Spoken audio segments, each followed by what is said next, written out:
les petits pitchs.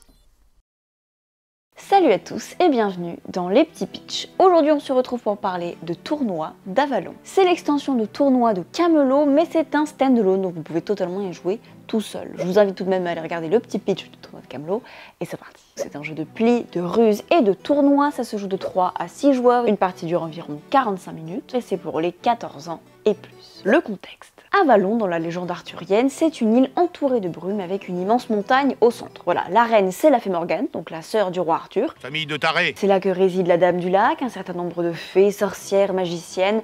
Merlin est dans les parages aussi souvent, et c'est là qu'Arthur est dead.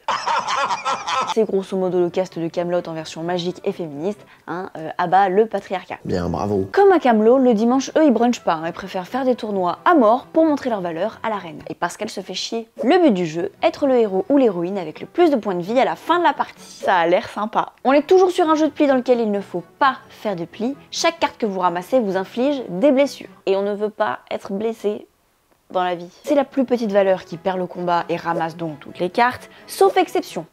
Sachant que dans Avalon, on n'a quasi que des exceptions. C'est ça qu'on aime. Vous pourrez toujours jouer avec les feintes, 2 cartes de même valeur, s'annulent et ne participent pas au combat. Tout ça dans le but de faire prendre le pli à vos adversaires, je le rappelle. Les dieux sont toujours aussi cléments et aiment toujours autant le sang. Ils accordent leur faveur divine à la fin de chaque manche aux joueurs qui ont le plus subi de dégâts, histoire de vous donner quelques avantages pour pas vous faire piétiner à la manche d'après. On peut sortir les doigts du cul aussi, on n'est pas obligé de se reposer sur les dieux. Chaque joueur a son personnage et sa légende qui lui confère une capacité et d'autres cartes qui foutent la merde. Voilà. Qu'est-ce qu'il y a de nouveau dans Avalon? Premier ajout, les changelins des fées. Au début de chaque manche, chaque joueur donne 3 cartes de sa main à son voisin. Ça veut dire quoi? Ça veut dire que vous allez pouvoir faire des alliances. Moi je sais que t'as ça, je peux faire ça. Ou des menaces, je sais que t'as un 8, tu le sors, je te défonce. Rien ne vous empêche de les trahir juste après.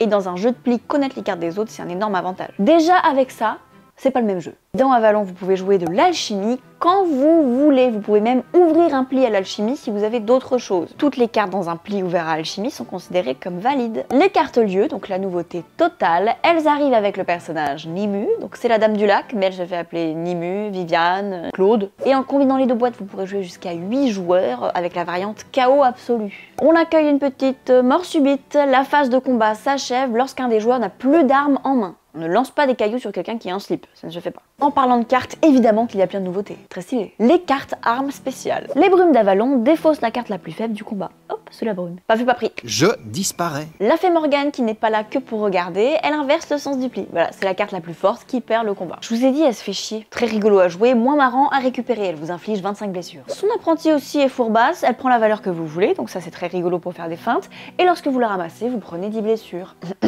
Il y a quand même un Merlin qui traîne, mais il n'intervient que dans une situation particulière. C'est pour ça qu'il n'a pas le même dos.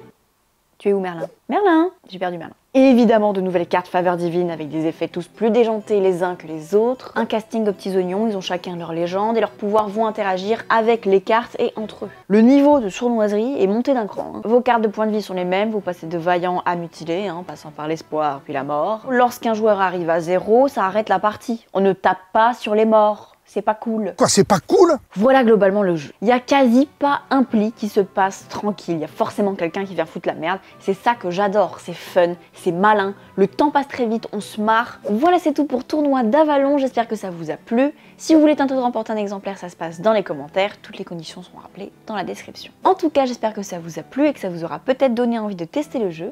Si vous voulez voir encore plus de vidéos sur les jeux de société, n'hésitez pas à vous abonner à la chaîne de Regames. Si on se retrouve lundi prochain, 18 h, pour un nouveau petit pitch. Ciao! C'est un tournoi, il faut avaler le plus vite possible. Je vais m'étouffer, désolée si je pleure un peu.